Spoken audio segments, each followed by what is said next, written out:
Wife leaves me in church sometimes. This episode of Capes and Lunatics is brought to you by Tweaked Audio.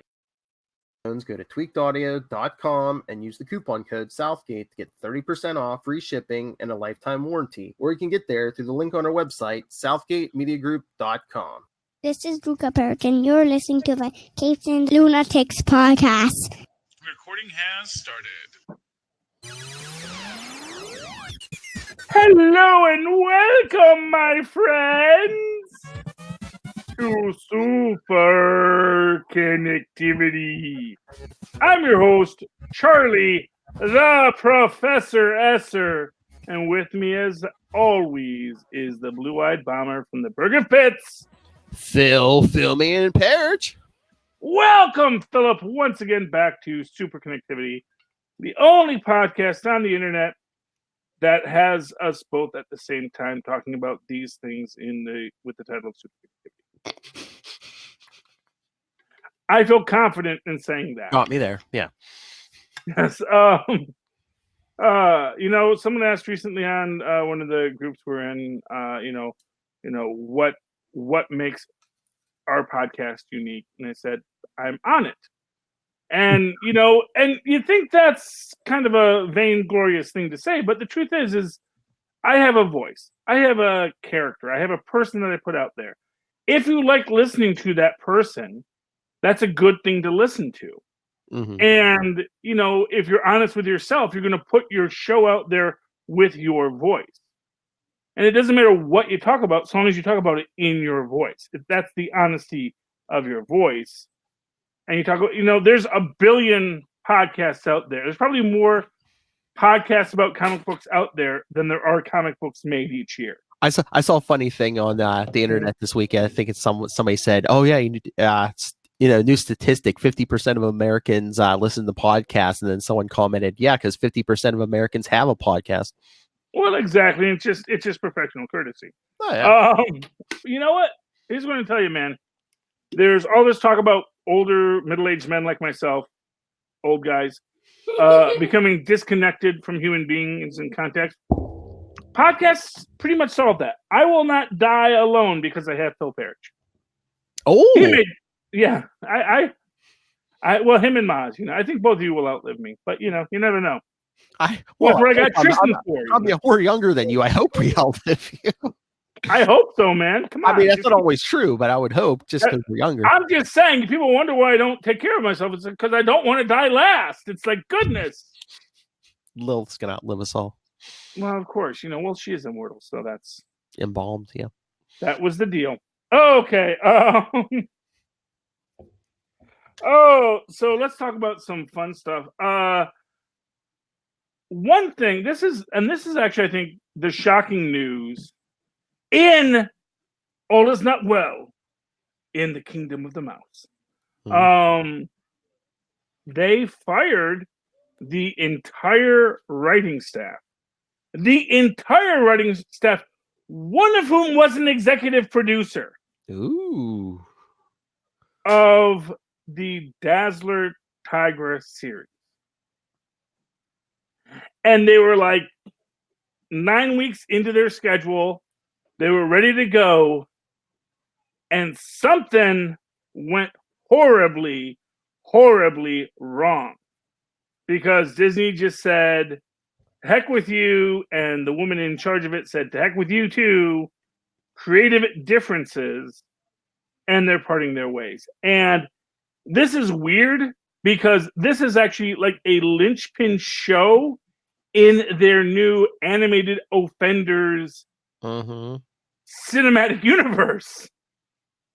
It's like if Jon Favreau just said, you know what, screw you guys, I'm going home. Or Disney, if they were stupid, said, you know what, Favreau, we don't need you no more.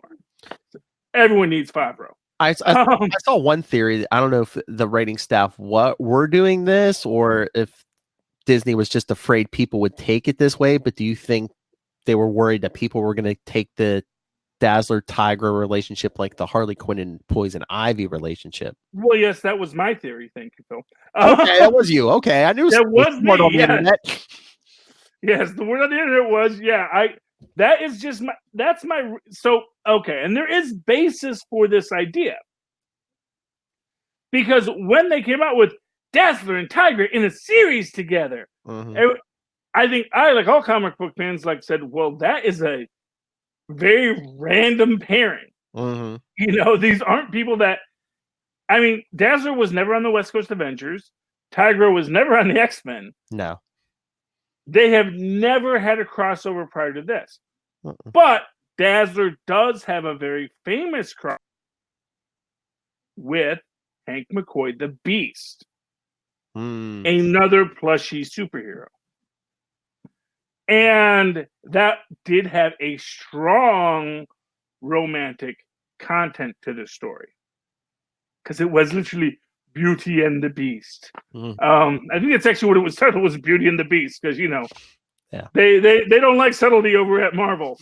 At least back in the 80s, anyway. Do you think they wanted two characters though that they do have connections to these big franchises, X-Men and the Avengers, but if you aren't a comic reader, they aren't household names, so the expectations weren't going to be high with some people? Yeah. I mean, I get that, and the fact of the matter is my theory is that they really wanted to go very Harley Ivy with it, where they really wanted to make it no, these two are a couple. Again, canonically, not anything that has ever existed for these characters. Yeah. Which also I think is kind of a negative concept, because Tigra has never been put in, for a sexy cat lady, she's never actually had a lesbian storyline. And I don't think Dazzler has either for a Hollywood singer lady. They've both been, strictly heterosexual prior to this, freaking Dazzler's hanging out with Roman Nekabo, I mean, and enjoying every minute of it, it seems, And the reality is that it almost seems like, someone because this is a Chelsea Handler production, that someone decided, we're going to have a strong story with two females, they should kiss. Which I don't think is necessary. Honestly, I think it would be more shocking if you had a story in this day and age with two strong, independent females and they didn't kiss because they're like, no, actually, we're just really good friends, Because females can actually be friends. It doesn't always have to be trying to lead somewhere, okay? I'm just this isn't Harry Met Sally. I'm just trying to think of what else they could have written that would have offended them so much that they all got, canceled. Yeah, exactly. And here's the thing. I can get the idea of sending home a showrunner, sending home a writer. But everyone. This was the entire as far as I know, the only person still working on this show is Chelsea Handler. Yeah. Which means she must have actually invested money in this project. Well, no, because literally that's why you can't fire someone who actually pays for it. Wow, yeah. You can't fire the boss. So I don't know what the creative. I don't see it, but I guess possibly a secondary possibility is that they refuse to make it a Harley Ivy story. They were like, no, we want to make it really. I want a really strong lesbian vibe here. And honestly, to be fair, it's not like Disney would be opposed to that, but that doesn't seem like the kind of thing Disney would insist on. Yeah. And so to me, the quality that seems to be most likely is Disney wanted them to keep it a little more subtle. Well, a little more PG. Yeah.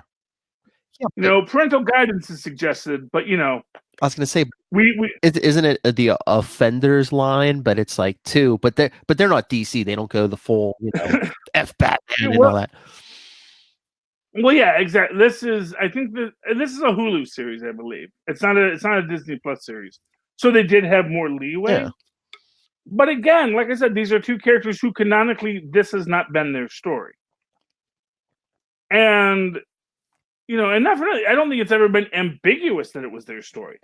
I cannot think of a single instance where Tigra or Dazzler had that,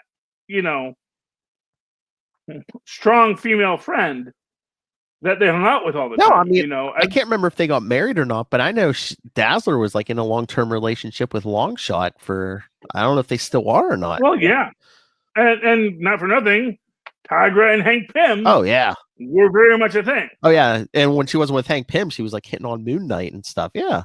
Well, yeah, well, she's actually they made the point that, basically her cat pheromones. Oh, yeah. She's like promiscuous, but yeah, it's always been like she's Yeah. going after men. Yeah. Although I always like the fact that when they point out, it's not like I want to walk around in a leather bikini, but I'm covered in fur and I live in LA. You know how hot it is if I had to actually wear a suit on top of this? That's why the cat only wears a hat, But yeah. Tristan really wants an after credit scene in the Cats movie with Mike Myers. Oh, okay. I think that would be cool. I think it would be really cool too. Am I late for the audition? Make it happen. Who's ever producing that show? Well, that's like it's all over the internet. Are they going to get Barbara Walters for New Year's Eve? So when the ball drops, she can say, this is Barbara Walters and this is 2020. That's such a old person joke, I know. Yeah, I mean, I get it, but even I would like. Hey, he hasn't been on 2020 in like about 20 years. Love it. That's the thing. It's like Yeah, but Charlie, who's staying home on New Year's Eve? All the old people. Well, except they're all asleep too. Trust me, I am. It's like I would literally wake up to hear her say that. So in the sense that the TV is probably on and running. Oh, okay. Except I'm probably going to be on NBC with New Year's Rocking Eve. No long with Ryan Seacrest. I think it's Ryan Seacrest now Rocking Eve. I think so. So because Dick Clark has passed away, sadly. Yeah. But but the Rocking Eve, that's where to be. That's where Jenny McCarthy is, who still carry a torch for. I'm not going to lie. I love that lady. Now it's a lot more platonic than it used to be, but now it's like, man, I just want good things for her. Mm-hmm. And so when she's on TV, it's like, man, I hope that goes well for her. I'm sorry, I diverted you off course. Well, that's okay. Yeah, you threw it. You threw the pebble in the path, dude. It's going to derail. I know. That's why you don't put the penny in the railroad tracks. You'll kill millions. You won't actually. The train goes right over it and just flattens out the penny, and it's very cool. But hey, I was gonna say, any more on Tigra and Dazzler, because I wanted to talk about the big thing this week. Yeah, well, I mean, not really a lot to say about it, except for the fact that it does seem that it's weird. But yeah, what's the big? Well, before we drop that, I was gonna say, hey, any of you who were fired off the writing staff of Dazzler and Tigra, if you want to tell your side of the story, contact us, capesandlunatics@gmail.com. We'd love to know. We'd love to break it here. We will talk to you, let you tell your side of the story. Totally non-judgmental too. So whatever it was. If anyone finds this podcast or on YouTube, get a hold of us, capesandlunatics@gmail.com.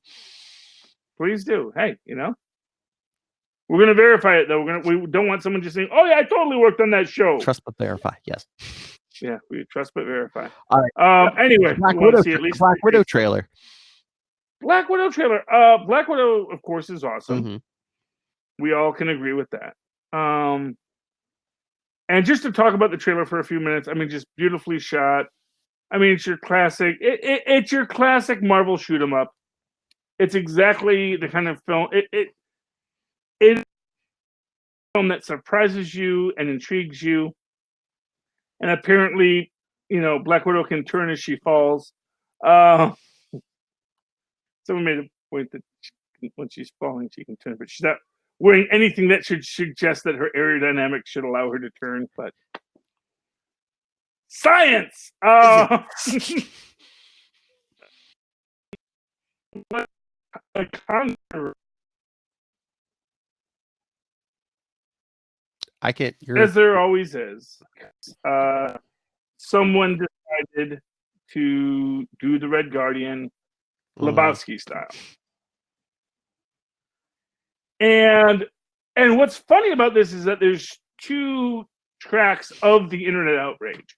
Because there's lots of internet outrage, plenty to go around. Because at one point it's like, oh my gosh, it's a fat person and someone said he was fat. And that's demeaning to fat people. And if you think about it, that's kind of demeaning to fat people because literally all someone says is, you got fat. And maybe they said it snidely, but we don't know. Maybe she says everything snidely. So what you're saying is an ample American Charlie Esser is don't be offended. People are way too worried about how ample Americans Don't be offended feel for me. about Is what you're stuff. saying, right? Yeah, don't cry for me, Argentina. Is what I would say on that. Because here's the thing, and here's really my thing. When Fat Thor goes and says, I'm worthy, and let's kick some Thanos butt, and they really hone in and are the hero, it makes every snide comment all the more delicious. Because every time you make a snide comment about a fat person, then they go and show, actually, I'm quite capable. It really makes you the fool for making the snide comment. Additionally, every fat person in the world has heard a snide comment about their weight. It is the reality of being fat. That people are going to judge you and they're going to make snide comments. And to create a situation where, like, oh, you can't make a snide comment because that just shows you're demeaning fat people. It's like, no, you're showing the reality of what it means to be a fat person. I can't remember who said that line. Do we know who the character who said that line? Because what if it's a character who's a jerk in the movie? Well, yeah, the character who says the line is actually the older Black Widow character. It's the brunette who I think is supposed to be like his former girlfriend. So there's all kinds of stories there, because those Russians, they do love their breeding programs. So you got your super soldier, you got your early Black Widow, who later actually becomes Blind Al. This is just to give some cross-dimensional Marvel continuity here. The original Black Widow, who is supposed to be, the partner of the original Red Guardian, winds up being Blind Al in the Deadpool comic. That's when they used to draw her to look like Aunt May before they made movies. Although they had black people in Russia, so it's not unrealistic. I mean, it's possible because I think they've hinted around that she met Steve Rogers in World War II. So, yeah, the original, Blind Al. This is at least canonical before the universe exploded and Franklin, put it back the way he wanted. Franklin Richards. Franklin! Before Franklin Richards put the universe back, she was the first Black Widow. So she was your Dottie Underwood character from your Peggy Carter series, if you like that. And that, during World War II, because the Russians were our allies in that, she, Gail and every report Steve. Like, oh, hey, you're probably never going to get to England, right? Let's hang out. That's how Steve was, man. He was 18 years old and ready to party. This is the perfect place to. I forgot about this. I saw this on the internet one day. You know what's on Disney Plus, right? Agent Carter. Lots of things, but yes, I know. We're saying everybody go on Disney Plus and just watch Agent Carter over and over. Download it, stream it over and over. Maybe we'll get more to Agent Carter. And I'll tell you what. The first season is fantastic. The second season is also very good. I kind of felt like their hands were more tied in the second season. It's kind of a weird thing. It's like that first season of the ABC series, they were much more, and it's kind of come full circle now. It's like, I think those first seasons, it was very much, we are 100% the MCU. And then there was the big fallout between Marvel TV and Marvel Studios, where really it was Marvel TV said, maybe we're not so much the MCU. Maybe we're our own things. Maybe we don't have to say we're kowtowing to the movies, And then Feige's like, I'm trying to make something here. And then, so you had that down period in the second season where it was like, we're not really best friends, but we totally are. And then now we're back. Now I feel like we're back to where we're supposed to be between the movies and the TV shows. But yeah, it was a dark time. I mean, now if when they went Feige back to wasn't Agent in Carter, charge. can you imagine? I don't know if he'd want to do it, but I mean, you could bring Chris Evans after Endgame. I mean, That's what I'm saying. if you could afford it, yeah. Yeah. Yeah, it's like, never know that whole Endgame story is like, yeah. And again, I say, you know what? That's the perfect time to introduce Betsy Ross because Steve's not going to let himself sit in ice. He knows he's created an alternate timeline. He knows this will not affect the Avengers, and he's going to just let himself sit in ice. And then it's like, oh, I'm gonna steal my girlfriend from myself. He's not going to do that. He's going to go break himself out of ice, and he's going to go, and that's when he's going to go hook up back with Betty Ross. And they're going to have, and in this universe, they're going to have a kid, and they're going to name him Thad. Oh, that's the other thing I'm surprised you didn't mention about the Black Widow trailer. Did you notice they really like de-aged Thunderbolt Ross? So it's like this really. So this can't be taking place between what is it? Well, after Civil War, because they really de-aged Ross. It looked like, didn't it? Okay. You really want the deep dive on this whole story? Okay, first off, there is another theory that's actually not not Thunderbolt Ross. It's actually just an actor who just looks a little bit like that guy. It's not a cartoonishly de-aged. I'm forgetting the actor's name now, but yeah, that's not who that is. It's just a completely other actor. He's just a white-haired actor who's because I don't think he's in a general's not, and I don't think he's even white hair because I think it's like dark. He has like darker hair, so everyone was like, "Man, they really de-aged Ross." Yeah. So, which is why it couldn't possibly be Ross because Ross was a general. He'd be in uniform. He doesn't put on the suit until he retires as being a general, and then, as you're supposed to do, stop wearing the uniform. Unless it's like a flashback in this flashback movie, I don't know. When he wasn't a general and wasn't even in the army, but still had unless he was being covert. I mean, if you're like undercover, you're not going to be wearing your 4 stars. I mean, possibly, but yeah, I don't know.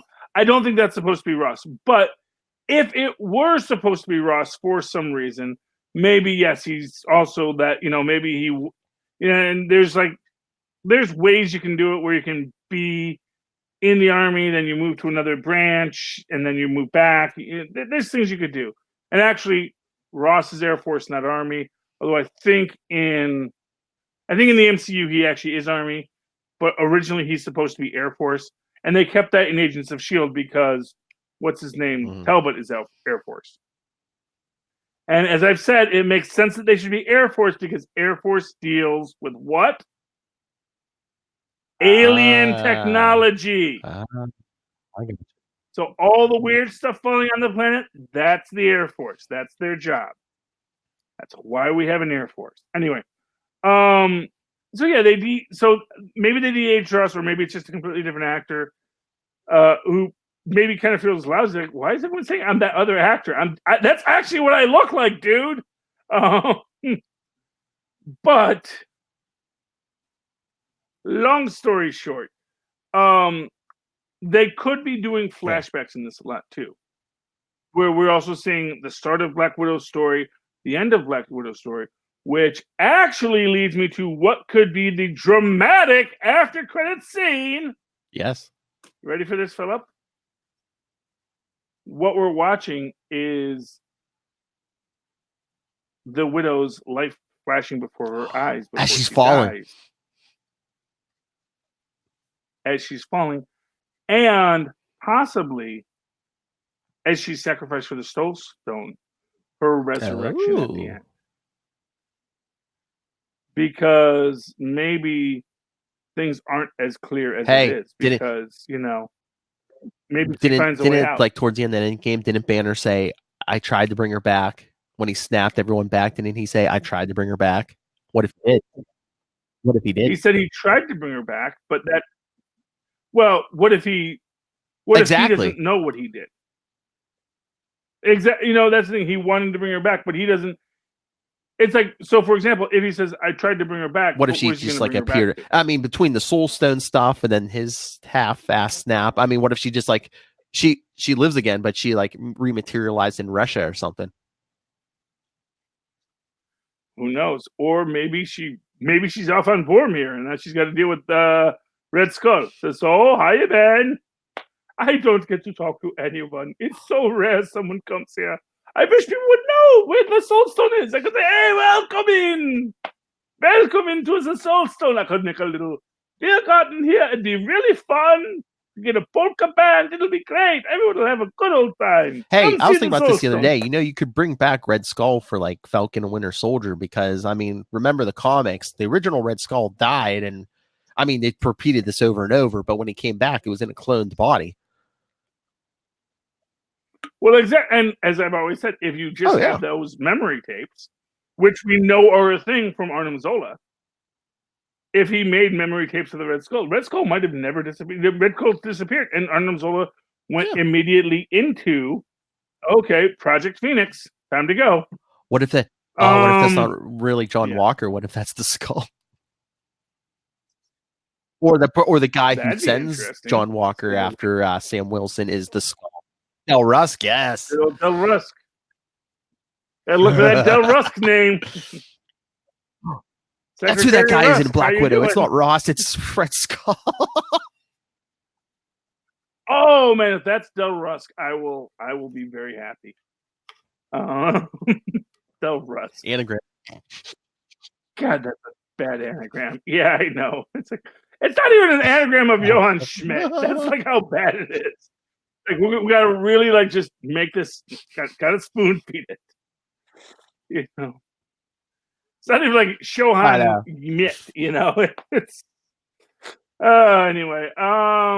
Or Jonathan Smith. Yes, that's what Johann Schmidt translates into.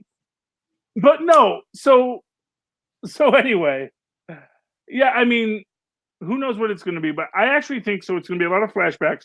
I think the main thrust of the story is going to be the story between Civil War and Infinity War.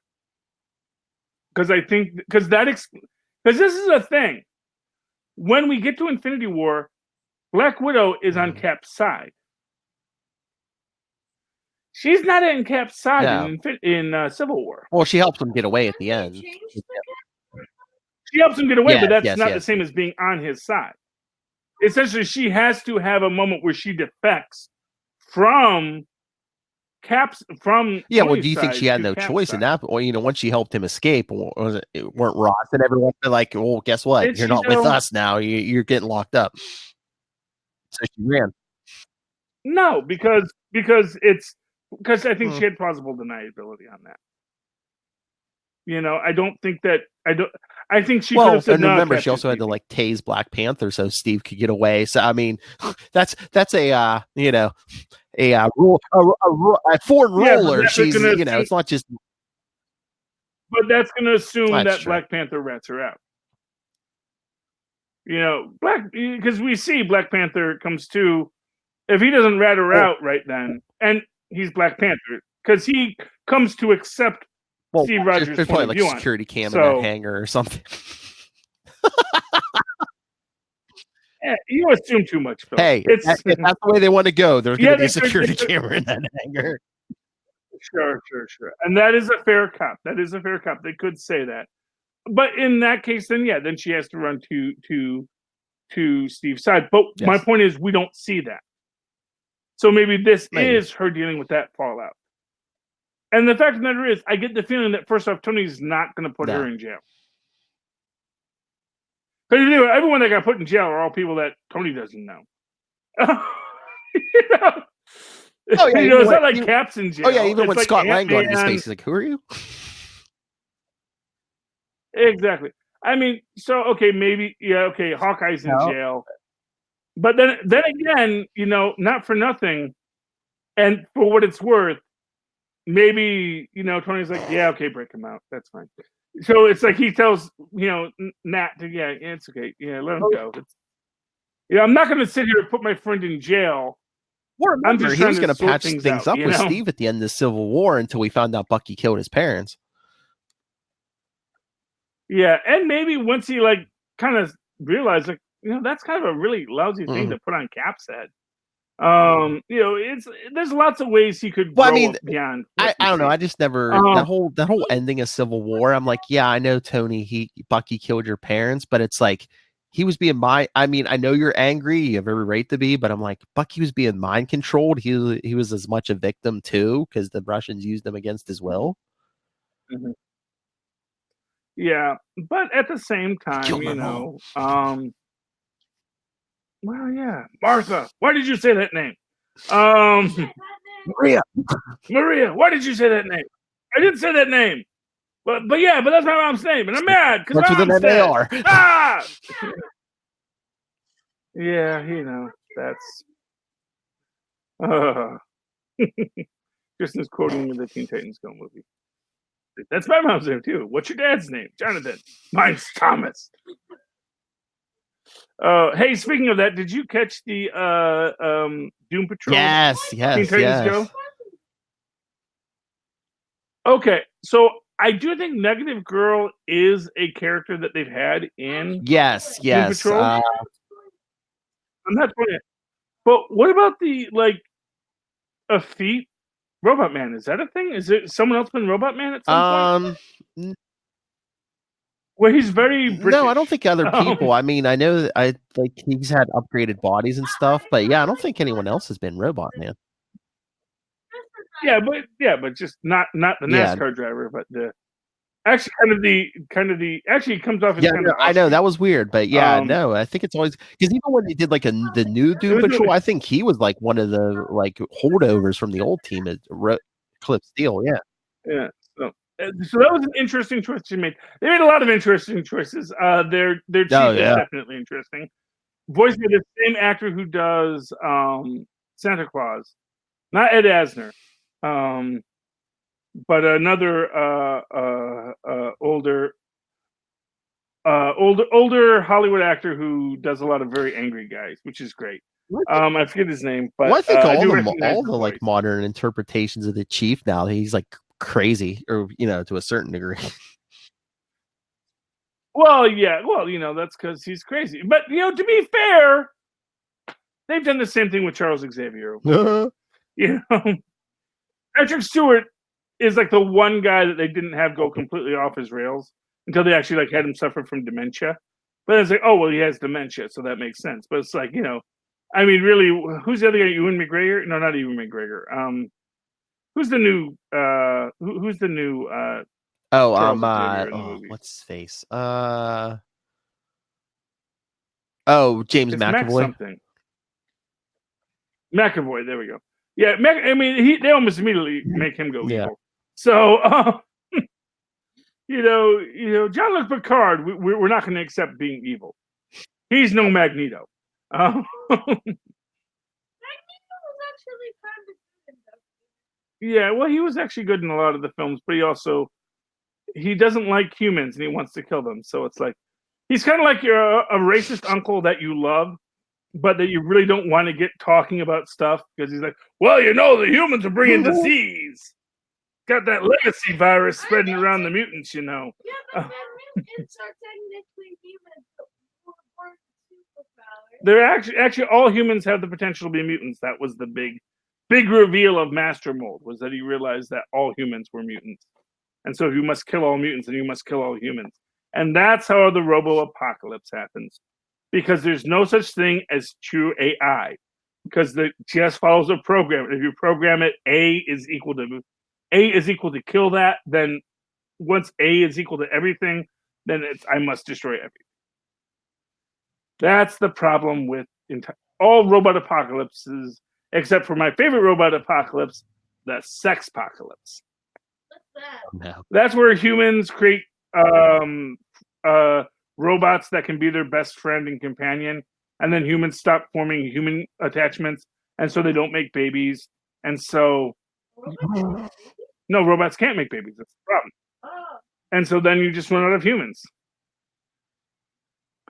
And that's the sex apocalypse, because people stop having sex because they just hang out with robots all the time. Because robots are way cooler. Hang out. That kind of makes sense. It makes perfect sense. And that's exactly how humans will die off in time once we create robots that, Did the items out in like Dark Crystal maybe all go before that because there was no women? that could be entirely a fact. I mean, I've never seen a female Skeksis, so yeah. Or female others. Yeah, whatever those other things were. They're not Skeksis. They're not as memorable as the... They are related. What are they called? What are the like the good things called? The oracles or something? I don't know. But in Dark Crystal, the Skeksis, but they're all male. So yeah, that's why they're all dying out, because you only have so many, and then we're done. I can't find who played the chief. Okay. In Teen Titans Go. Yeah, and I know the actor because he was on Evening Shade too with Burt Reynolds. He does a lot of things, and I forget his name. Like I said, I don't know his name. I can't forget his name because I never knew his name, but I know the actor. He's got a very square head, and he's been in a lot of stuff, and he's cool. Anyway, but the other thing, getting back to the actual thing of the Black Widow trailer, and how mad everyone is about fat people existing, because that's really what it's about. It's like they're mad at fat people for existing, and then trying to tell the story of fat people, but then no, that's mean to say fat people are sometimes teased. Like, yeah, it is mean, but it's also the story. So, but the other thing is, how come we can never have a woman, an ample American woman in the story? And it's like, okay, you're losing your stuff this much about a fat guy having a snide remark made about him. And you want to say, if there was a woman who was fat and someone was making fun of her, that would be cool? What? The internet would not. I mean, handle do you think are they picking safe targets? Because I mean, Firstborn, now this guy. I mean, who are we? Who? White men. Well, yeah, exactly. These are very safe targets. White They are men. guys that they can say. Here's the thing: men can be fat and be manly. And so when they get this snide remark and then they go and kick butt, it is people are going to overlook the fact that they're fat and just see that they're a hero. We are in a very sexist society, which, like I said, I was shocked to find out in 2016 we are in fact more sexist than we are racist. I had no idea. It was a shock to me, but I'm a male. Well, I mean, What? Yeah, Paul Blart is fat, but he's also a heroic character. But I mean, yeah, Charlie. You I mean, know? we are more racist. I mean, more sexist than racist. I mean, look, we had a black president before we had a woman president. Well, yeah, exactly. Of course, I mean, for what it's worth, Barack Obama was really awesome as a president. And honestly, you could argue that he's not that good of a president, but he was good at the job. I mean, he really put people at ease, as unlike a current president who may actually every so often fall backwards in doing something good for the country, but is just so bad at the job of being a president and communicating it that people are just exhausted with him. I think Barack Obama is a good example. I think we need more younger people in government. Yes, without a doubt, we need people that are not in early stage dementia being president. I think it's when your brain starts to break down when you get older. Yeah, it's very sad actually, but it happens to a lot of people. It can be mild or it can be severe. Well, I certainly hope that's why Daddy drinks. Make sure I don't live long enough to have very bad dementia. But no, the whole thing you were talking about, an ample American female. It's like, I mean, to play devil's advocate, it's comics. Name me someone from Marvel, a woman from Marvel Comics who's overweight, like a big character. You got to think about it. You have to think about it. They don't have in the comics. They don't have a lot of them, right? Yeah. No, there's first off, there's not a lot of ample American male characters either. So yeah, I can name Boulder, and I can name and actually even the character who was the former Steel Spider is no longer fat. But actually, what I'm saying is, Otto Octavius is about as close as you can get. There's not a lot, but you can name a male character a lot. Ample American male. Yeah. Although as soon as he became, although what's her name? The girl that was dating Otto was Knockout or something like that. Yeah. Oh, Stunner. Yeah, Yeah. there are Stunner. That's her name. I'm sorry, what? Otto Octavius has never been skinny except when he was the Superior Spider-Man. Really? Yes, he's always been a chubby guy. Even his action figure had a pot belly. He always had a pot belly. He wasn't like He just fat, dressed well but he when he always wore had a those pot belly. three-piece white suits. Well, yeah, that's what you do when you're big. You always trench coats.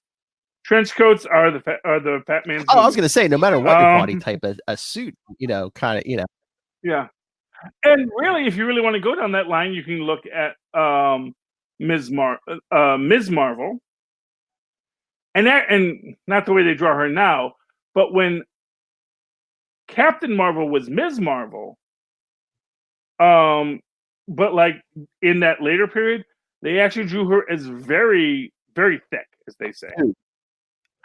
In fact, there's Oh, okay. Carol Danvers. They used to draw her with very big thighs and very muscular, but she was a thick girl.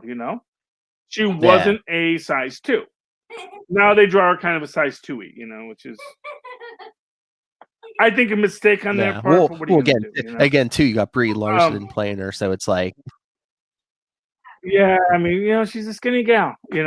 Honestly, Natasha, she puts it all in the right places, but she was always kind of a thick girl.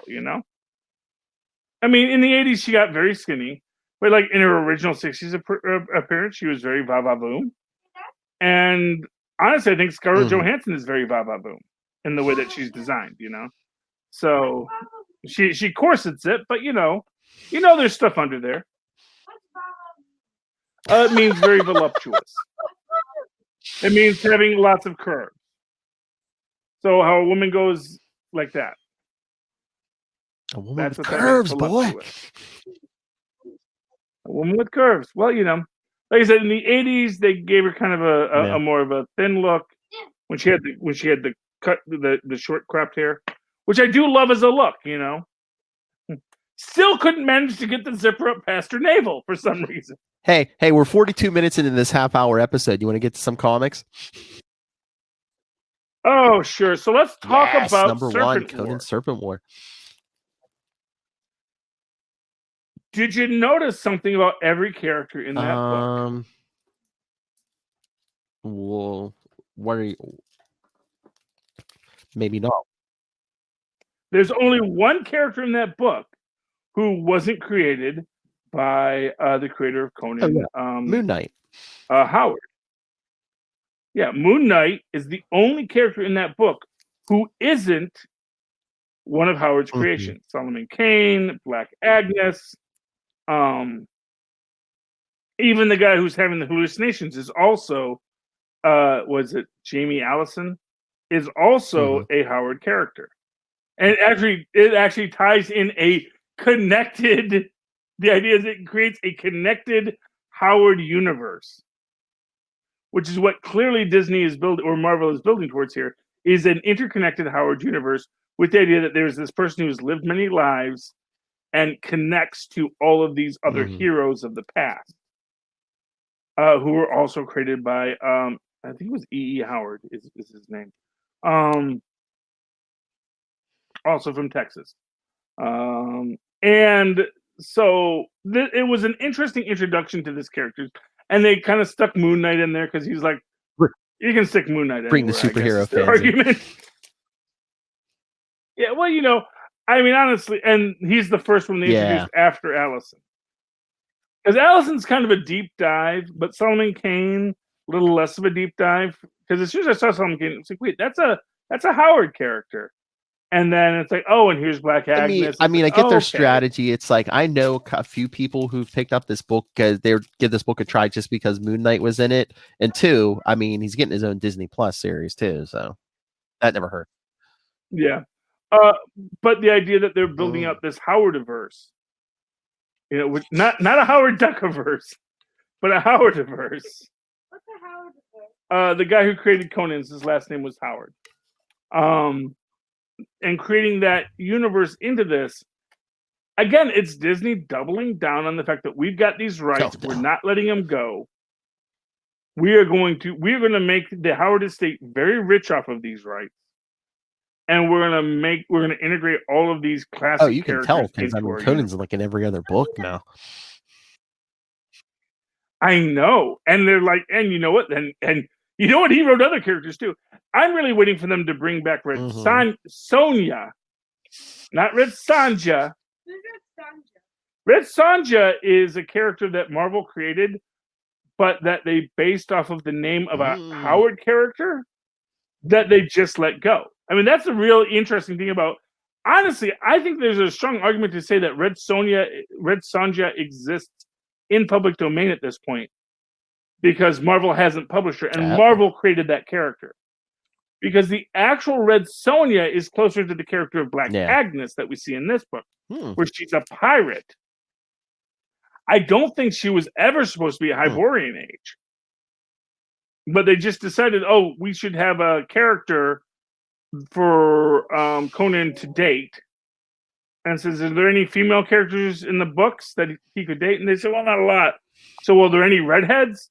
Because it was, it was the 80s, 70s. They said, well, there's a character named Red Sonja. She's a pirate. I said, great, put her in a chainmail bikini. I think that was Stanley's exact quote. And thus we got Red Sonja, who is, in fact, arguably an entirely original character. But because it is a homophone to a character Howard created, and she was introduced in a Howard book, she became part of Howard's estate in a weird left-handed way, except now that Marvel has brought back everything else, they still don't have Red Sonja. So Red Sonja exists as her own thing out there in a very weird way. Honestly, I think there are copyright lawyers that are getting their Juris Doctorates writing entire papers about the story of Red Sonja. Because she is crazy as far as where her rights come from, where she comes from, where she goes to. Nobody knows. She is the Cotton Eye Joe of copyright law. Cotton Eye Joe is someone that we don't know where he came from. We don't know where he go. Oh, nice. Yeah, we don't know anything about him. He's Cotton Eye Joe. Yes, I'd have been happy a long time ago, if not for Red Sonja.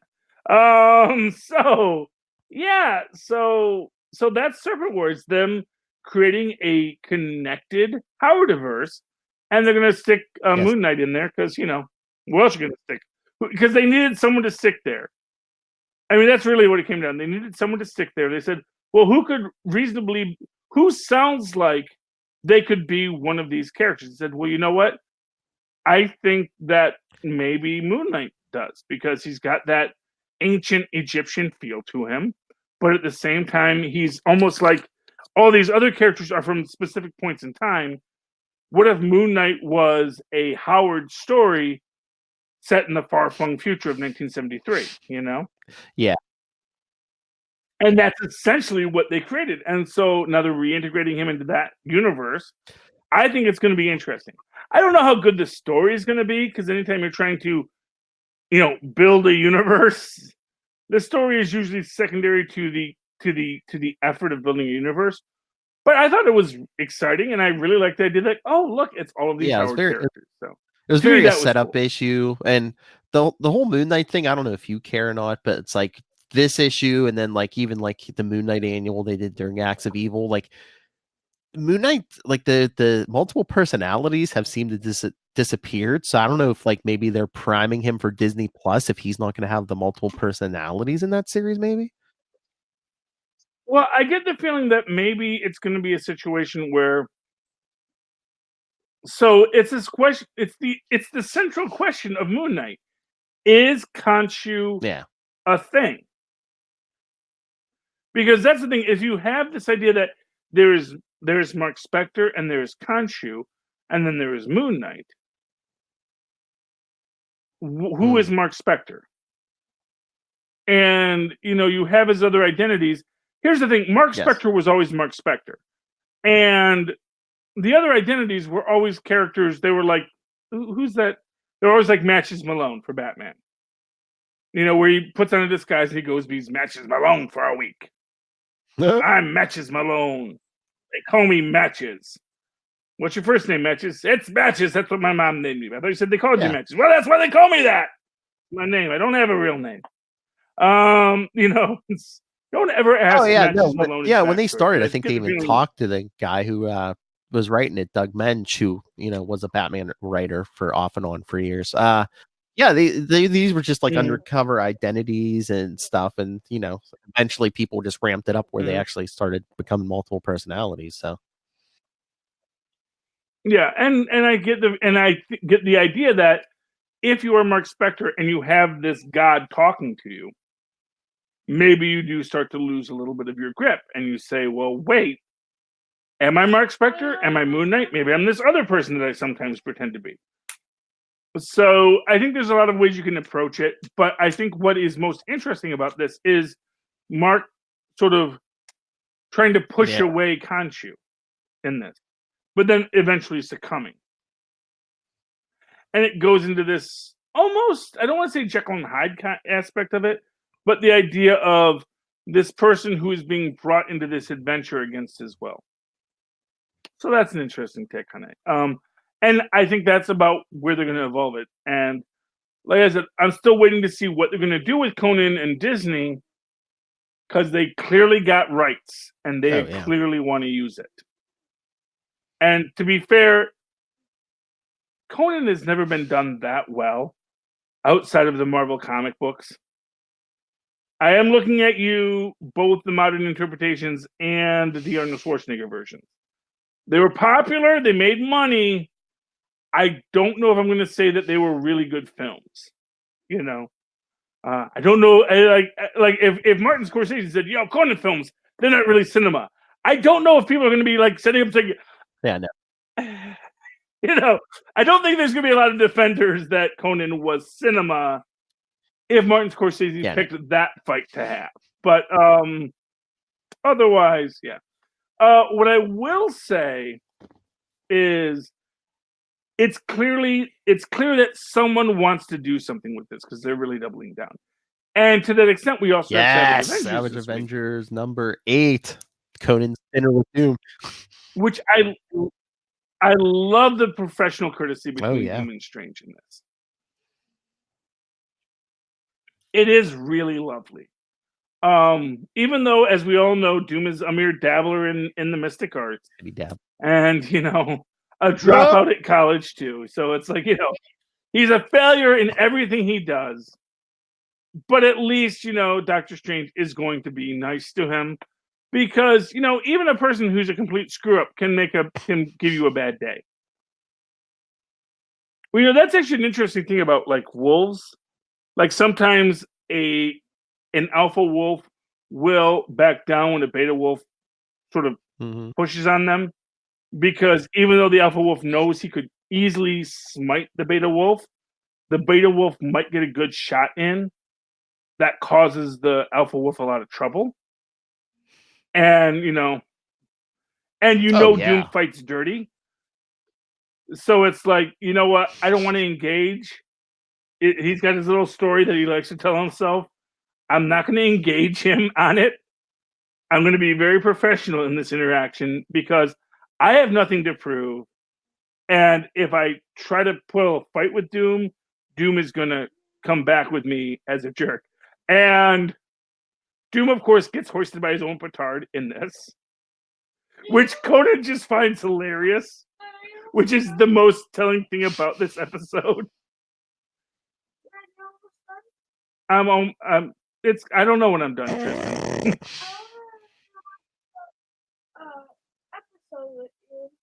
What? Oh, you want to watch more of the Teen Titans Go? Okay.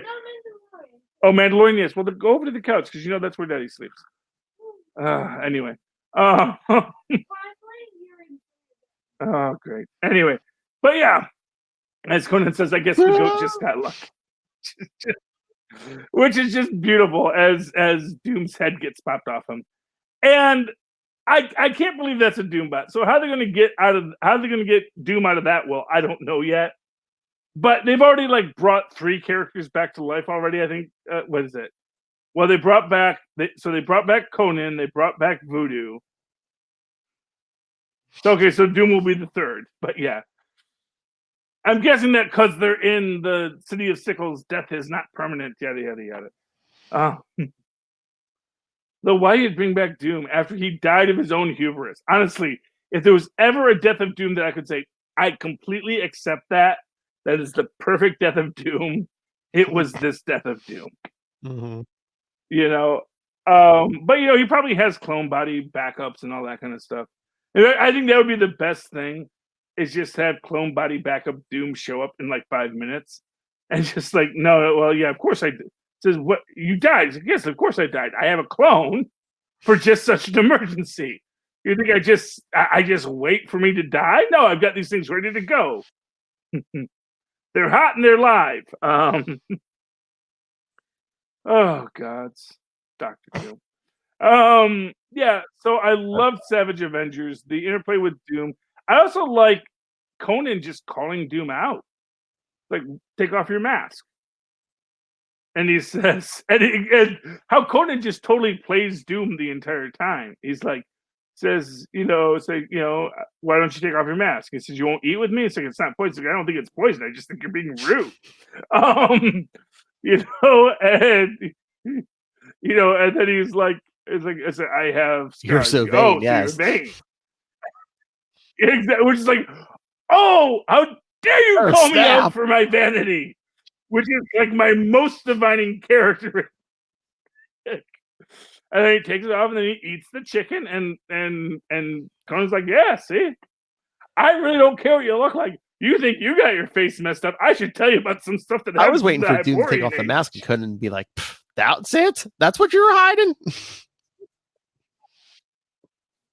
Please. Have you met Deadpool? He got good bone structure. Like just that fantastic bone structure. That solves all your problems. Doom has fantastic bone, as does Ryan Reynolds. Man cannot be ugly. I'm sorry, Ryan Reynolds. You will never be able to play an ugly person. That is, you will never get the role as Quasimodo, Ryan Reynolds. I'm sorry. We see through it all. Yes, Tristan. Deadpool should have... No, because he was too pretty. He looks like a bit like... Well, I know he's got the burnt up face, but it's like Ryan Reynolds' Deadpool would be like if they did a Freddy Krueger movie. Like, this is the story of Freddy Krueger. No. They would hire Ryan Reynolds to play Freddy Krueger. No, I'm talking about the comic book one. I know, and it's the same thing. He's too lovable, Tristan. That's the point. Anyway. I even made a joke about it. For, one of the people said, oh, nice Freddy Krueger makeup. Yes, I know. They do that occasionally in the books. Anyway, long story short. Yeah, I mean, I'm loving Conan, everything they do with Conan.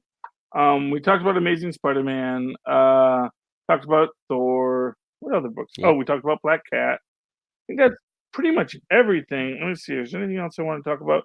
Oh, this was the big thing. Because this is the most fascinating thing, speaking of The Mandalorian,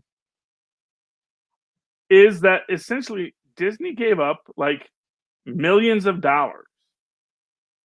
Like literally just said, fine, we don't need like $6, $7, $10, $20 million. Like, okay, yeah, that's cute. Because they don't have any Baby Yoda toys. Yes, they do. I saw one. They have a couple. No, Tristan, you saw pre-production models that will not be available until January. Maybe I saw a Funko Pop. No, well, Funko Pops all look like Baby Yoda. So real Yoda as a Funko Pop. Yeah, it's a real Yoda, and they gave him like a can of beans, a bone broth. But yes, no, it's. But the idea is that they didn't want to. And not for nothing, Favreau didn't get a choice in this. It's not like Favreau said, "Don't you dare make a Yoda toy." Disney just said, "No, it's okay. We don't." Do you think they're waiting to see them make sure the character hit, and now they're going to put out a superior product? They're not going to put out like a half-ass product. Okay, let me put it to you this way: they could have dropped the Mandalorian. Well, I mean, Mandalorian came out right when it came out 5 weeks ago. I get. Yeah. I mean, it's a tight thing. I think they could have had toys. And you build ready that by demand. Christmas. It don't matter if it's Christmas or not. People are going to go out and buy. Well, yeah, I mean that's the secondary argument. It's like, yeah, we'll sell them for Easter. It's fine. You don't want a Baby Yoda Easter basket? You don't want a Baby Yoda Valentine's Day? But the idea is that prior to one of the biggest gift-giving holidays, actually like 2 or 3 big gift-giving holidays, they do not have Baby Yodas in the store. And people are talking about how this is really a shocking thing that Disney gave up a lot of money on this. Now, there is a secondary argument, which is that, so there's like 3 different arguments. One is that they did this out of artistic integrity. They didn't want to spoil the series. Don't snort at artistic integrity. It's entirely possible they actually they have artistic integrity. They've made good films, and and to be fair, I think there's this argument to be made that they've realized that if we just keep on making really high quality product, people will give us money for high quality product. We don't need to make cheapo straight to video Birds of Prey with Margot Robbie and a tank top, because that's not even going to make the money back. That's the thing. It's like, that's not going to be a moneymaker for us, because it would be better if we made a show that people really, wow, that is such a good show. Let's talk about that show, which is, to be fair, HBO's model. So it's not like Warner's doesn't have someone that's doing that. They just got to let HBO infect everybody else. They got to let HBO like, no, listen. If we make a good product, people will want our product rather than just manufacturing demand for a product. Yes, Tristan. I wanted to say, speaking of Mandalorian, I want to say a few facts about a Boba Fett. Okay, come here, tell us a few facts about Boba Fett from Tristan Esser. Can I wear the headphones? Yeah, you can wear the headphones. Tell us several facts about Boba Fett from Tristan Esser. So, a few facts about Boba Fett is that one is that originally, before he was even a clone of Boba Fett, he actually had a different name. I forgot the name though, but Jango Fett? No, but the cool thing was that they used Boba Fett's own name as the person who adopted Jango Fett as a kid. Another cool fact is that they actually showed Boba Fett before the Christmas special, because him and Darth Vader were some guy in a Boba Fett suit, and Darth Vader were walking around the place getting people's autographs. And that was before the first time he was ever shown in the holiday special. So no one really knew who he was before. And also another fact is that before they even did either of those, the original design for Boba Fett was that he was gonna be all white. And he actually had a more Imperial Stormtrooper looking mask.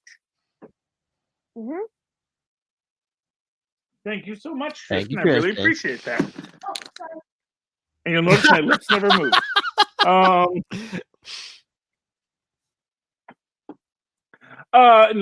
Tristan loves Star Wars so much.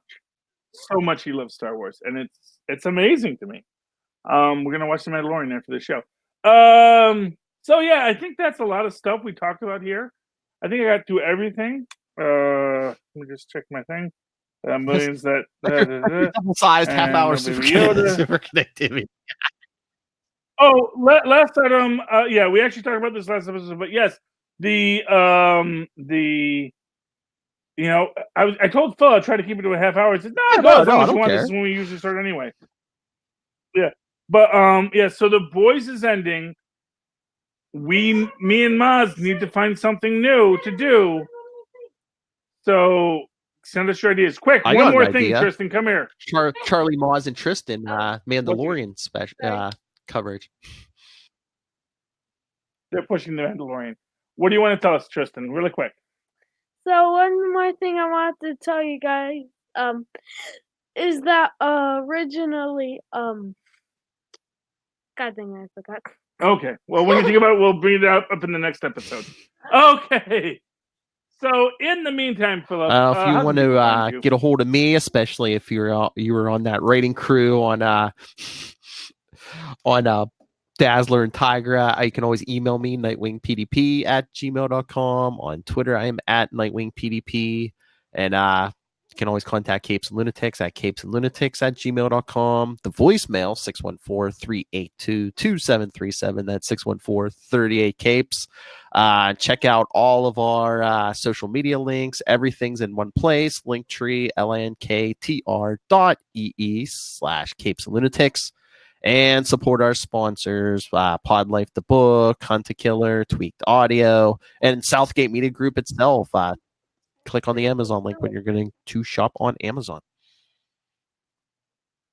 Yes. And definitely, yes, click on that Amazon link. Get yourself a copy of Pod Life the Book. People do love this book, I'm hearing. It is on my Christmas list. I'm hoping someone buys it for me. What? Oh, you remembered? What was it, Tristan? Quick. Okay. Is that in some comics apparently Boba Fett crawled out of the Sarlacc pit, and I'm kind of thinking that we might see a cameo of like either Boba Fett or Jango Fett in the Mandalorian series. That would be awesome. And to be fair, Boba Fett did have an entire Beskar armor suit on, which can handle laser blasters. Also, he also has a jetpack. I don't think a Sarlacc is going to digest him. He has crawled out of the Sarlacc pit in several stories, including pre-Disney canonical stories. So I think we can all agree Boba Fett did not die in a Sarlacc pit. Season 1 cliffhanger to me. We're going to have to see when we get to the end of season 1. I'm expecting Boba Fett to show up and, and maybe get a little bonding with Mando. Anyway, Philip, love our sponsors. Hunt a Killer is actually one of my favorites. That I did not even realize. I mean, I knew we had Hunt a Killer, but it's like really exciting to me because like people talk about Hunt a Killer all the time, where it's you get the little boxes and it's like mystery clues that you got to solve with your friends or by yourself if you're a loner like me. So please support our sponsors. Tell them Super Connectivity sent you. And in the meantime, if you would like to write to me in that old-fashioned email way, the way our Maz and Pods once did, you can do so at superconnectivityblog@gmail.com. That's superconnectivityblog, all one word, at gmail.com. If you write me, I will answer. Because that is actually one of the few accounts I actually look at regularly. Yes, that is an account that is live on my phone. As soon as something comes into the Super Connectivity blog email address, I get a little blip on my phone that says, hey, someone wrote you. And it's usually someone telling me about my car's extended warranty, but I would really prefer it if it was from you. So please write and say, I hate you or I love you. One of those two things, they're both good. I just want attention. It doesn't matter if it's good or bad. And of course, if you'd like to follow me on Twitter as I live tweet Agents of S.H.I.E.L.D., possibly Supergirl this Sunday because, Phil can't watch it. How dare you. I might have to just hate watch it just to be You can follow me on Twitter at Charlie Esser. That's CHARLIESSER. Look for the two E's in the middle. Thank you, Maz. All right, ladies and gentlemen, that has been Super Connectivity for this week. Why don't you be a real pal like Jimmy Olsen, who's Superman's best pal, and Super Connect with us again next week. Write in Thank every you and week good and earn the night. title of Charlie Esser's pal. Hey, if you're just listening, you're already my pal. But you could be my best pal, just like Jimmy Olsen. Because Superman's got a lot of pals. Jimmy Olsen. Get your own ongoing title. Even though Snyder killed him. You see, I don't want a Snyder cut just for that. Just for that, it's like, you know what, Snyder? Go pound salt. Got no respect for Jimmy Olsen.